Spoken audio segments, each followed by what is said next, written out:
ನಮಸ್ಕಾರ ಎಲ್ರಿಗೂ. ರೈತರು ಬೆಳೆ ಪರಿಹಾರದ ಹಣವನ್ನಾಗಿ ಕೇಂದ್ರ ಸರ್ಕಾರದ ಕಡೆಯಿಂದ ಮತ್ತು ರಾಜ್ಯ ಸರ್ಕಾರದ ಕಡೆಯಿಂದ ಪಡೆಯಬಹುದಾಗಿರುತ್ತೆ. ಕೇಂದ್ರ ಸರ್ಕಾರದ ಕಡೆಯಿಂದ ಸಿಗುವಂಥ ಪರಿಹಾರಕ್ಕೆ NDRF ಅಂತ ಹೇಳ್ತಾರೆ. ರಾಜ್ಯ ಸರ್ಕಾರದ ಕಡೆಯಿಂದ ಸಿಗುವಂಥ ಪರಿಹಾರಕ್ಕೆ SDRF ಅಂತ ಹೇಳ್ತಾರೆ.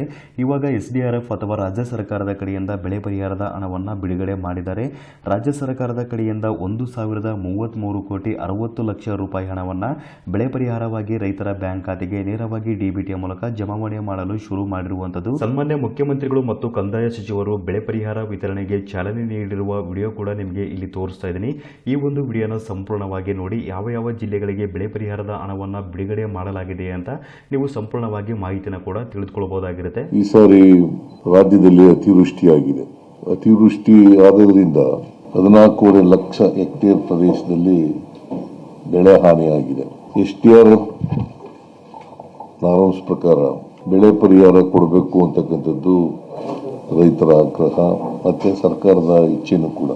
ನಾನು ಕಲಬುರಗಿ ಡಿವಿಷನ್ಗೆ ಹೋಗಿದ್ದೆ, ಬೀದರ್ಗೆ ಹೋಗಿದ್ದೆ, ಮತ್ತೆ ಯಾದಗಿರಿಗೆ ಹೋಗಿದ್ದೆ, 3-4 ಜಿಲ್ಲೆಗಳಿಗೆ ಹೋಗಿದ್ದೆ. ಆ ಜಿಲ್ಲೆಗಳಲ್ಲಿ ಹೆಚ್ಚು ಬೆಳೆ ಹಾನಿ ಆಗಿದ್ದಂಥ ಪ್ರದೇಶಗಳು ಸುಮಾರು ಉತ್ತರ ಕರ್ನಾಟಕದಲ್ಲೇ ಹೆಚ್ಚು ಬೆಳೆ ಹಾನಿ ಆಗಿರ್ತಕ್ಕಂಥದ್ದು. ಮೆಕ್ಕೆಜೋಳ, ಕಬ್ಬು, ತೊಗರಿ, ಹೆಸರು ಈ ತರದ ಪ್ರಮುಖ ಬೆಳೆಗಳು ಬೆಳೆ ನಷ್ಟ ಆಗಿತ್ತು. ನಾನು ಕೃಷ್ಣ ಬೈರೇಗೌಡ ಮತ್ತೆ ಅಲ್ಲಿಂದ ಮಂತ್ರಿ ಡಿಸ್ಟ್ರಿಕ್ಟ್ ಇನ್ಚಾರ್ಜ್ ಮಿನಿಸ್ಟರ್ಗಳು ಅವರೆಲ್ಲರೂ ಕೂಡ ಇದ್ರು ಅಲ್ಲಿ. ಹಾಗಾಗಿ ಬೆಳೆ ವೀಕ್ಷಣೆ ಮಾಡ್ತಕ್ಕಂಥದ್ದು ನಾನು ವೈಮಾನಿಕ ಸಮೀಕ್ಷೆಯನ್ನ ಮಾಡಿದೆ.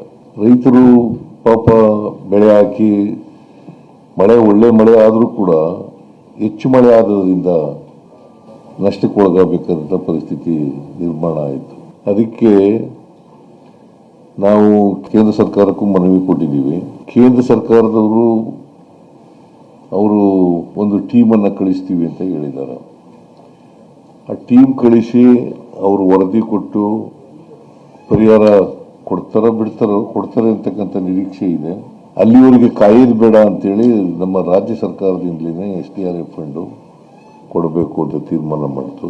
ಸುಮಾರು 1,218 ಕೋಟಿ SDRF ಫಂಡು ಮತ್ತೆ 1,033 ಕೋಟಿ ರಾಜ್ಯ ಸರ್ಕಾರದ್ದು ಹೆಚ್ಚುವರಿಯಾಗಿ ಕೊಡ್ತಾ ಇರ್ತಕ್ಕಂಥದ್ದು. ಈಗ ಫಾರ್ ಎಕ್ಸಾಂಪಲ್ ಕುಸ್ಕಿ ಜಮೀನಿಗೆ 8,500 ರೂಪಾಯಿ ಇದ್ರೆ ನಾವು 8,500 ಕೊಡ್ತಾ ಇದ್ದೀವಿ. ಒಂದು ಹೆಕ್ಟೇರ್ ಪ್ರದೇಶಕ್ಕೆ ಕುಸ್ಕಿ ಜಮೀನಾದ್ರೆ 8,500 ಪ್ಲಸ್ 8,500 ಒಟ್ಟು 17,000 ರೂಪಾಯಿ ಒಂದು ಹೆಕ್ಟೇರ್ಗೆ ಸಿಗುತ್ತೆ ರೈತರಿಗೆ. ಒಂದು ಹೆಕ್ಟೇರ್ಗೆ 17,000 ಕುಸ್ಕಿ ಜಮೀನಾದ್ರೆ.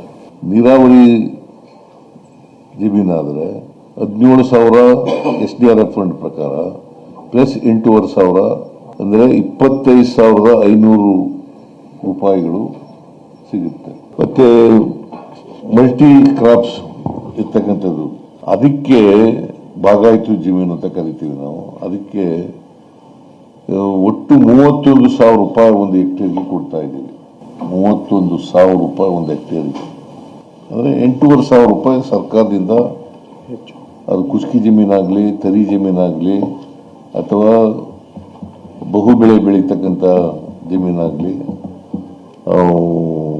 ಅಲ್ಲಿಗೆ 8,500 ರೂಪಾಯಿನ ನಾವು ಕೊಡ್ತಾ ಇದ್ದೀವಿ.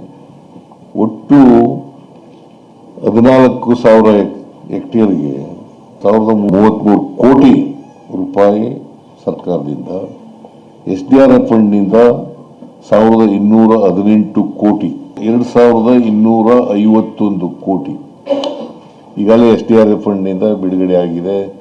DBT ಮೂಲಕ ಅವರ ಅಕೌಂಟ್ಗಳಿಗೆ ಕೊಡ್ತಕ್ಕಂಥ ಕೆಲಸ. ಇವತ್ತು 1,033 ಕೋಟಿ ಸರ್ಕಾರ ಹೆಚ್ಚುವರಿಯಾಗಿ ಏನು ಕೊಡ್ತಾ ಇದೆ ಅದನ್ನ DBT ಮೂಲಕ ರೈತರ ಅಕೌಂಟ್ಗಳಿಗೆ ತಲುಪಿಸ್ತಕ್ಕಂಥ ಕೆಲಸ ಮಾಡ್ತಾ ಇದ್ದೀವಿ. ಅದನ್ನ ಒಂದು ಬಟನ್ ಒತ್ತೋದ್ರ ಮೂಲಕ ಕೊಡ್ತಕ್ಕಂಥ ಕೆಲಸ. ಅದನ್ನ ನಿಮಗೆ ತಿಳಿಸೋಣ, ರೈತರಿಗೆ ಒಟ್ಟಿಗೆ ಕೊಡ್ತಾ ಇರೋದ್ರಿಂದ ನಿಮಗೆಲ್ಲ ತಿಳಿಸೋಣ ಅಂತೇಳಿ ನಿಮ್ಮ ಮೂಲಕ ರೈತರಿಗೆ ತಿಳಿಸೋಣ. ಅದಕ್ಕೆ DCಗಳು ರೈತರು ಎಲ್ಲರೂ ಕೂಡ ಇದ್ದಾರೆ. ಅವ್ರ ಮೂಲಕ ತಲುಪಿಸ್ತಕ್ಕಂಥ ಕೆಲಸ ಮಾಡ್ತಾ ಇದ್ದೀವಿ. 14,24,124 ರೈತರು, 14,58,000 ಹೆಕ್ಟೇರ್ ನಷ್ಟ ಆಗಿರೋದು, ಬೆಳೆ ನಷ್ಟ ಆಗಿರೋದು ಅವ್ರಿಗೆ ಕೊಡ್ತಕ್ಕಂಥ ಕೆಲಸವನ್ನು ಮಾಡ್ತಾ ಇದ್ದೀವಿ. ಅದರಿಂದ ಈ ಸರ್ಕಾರ ರೈತರ ಪರವಾಗಿದೆ, ರೈತರ ಕಷ್ಟಗಳಿಗೆ ಸ್ಪಂದಿಸ್ತಕ್ಕಂಥ ಕೆಲಸವನ್ನು ಮಾಡ್ತಾ ಇದ್ದೀವಿ. ಬೆಳೆ ನಷ್ಟ ಆದಂಥ ರೈತರಿಗೆ ಈ SDRF ನಾರ್ಮ್ಸ್ ಪ್ರಕಾರ ಮತ್ತು ಸರ್ಕಾರದ ಹೆಚ್ಚುವರಿಯಾಗಿ ಕೊಡ್ತಕ್ಕಂಥ ಕೆಲಸವನ್ನು ಮಾಡ್ತಾ ಇದ್ದೀವಿ. ಸೊ ಅದನ್ನು ರೈತರಿಗೆ ಈಗಾಗಲೇ SDRF ತಲುಪಿದೆ. ಇವತ್ತು ಸರ್ಕಾರದಿಂದ ಹೆಚ್ಚುವರಿಯಾಗಿ ಕೊಡ್ತಕ್ಕಂಥ ಹಣ ತಲುಪ್ತಾ ಇದೆ. 1,033,60,00,000.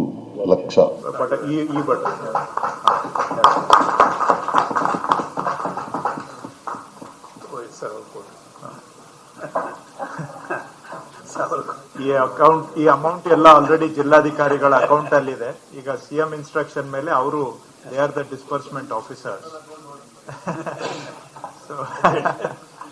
ಸೊ ಇದೆಲ್ಲವೂ ಕೂಡ Aadhaar enabled payment system AEPS ಮುಖಾಂತರವಾಗಿ ಅದು ನೇರವಾಗಿ ರೈತರ ಅಕೌಂಟಿಗೆ ಹೋಗ್ತಕ್ಕಂತ ಹಣ. ಇದು ಆಧಾರ್ ಅಥೆಂಟಿಕೇಟೆಡ್ ಸಿಸ್ಟಮ್ ಅಲ್ಲಿ ಪೇಮೆಂಟ್ ಆಗುತ್ತೆ. ಸೊ ಇಷ್ಟು ವಿಷಯ ತಮ್ಮ ಗಮನಕ್ಕೆ ತರುತ್ತಾ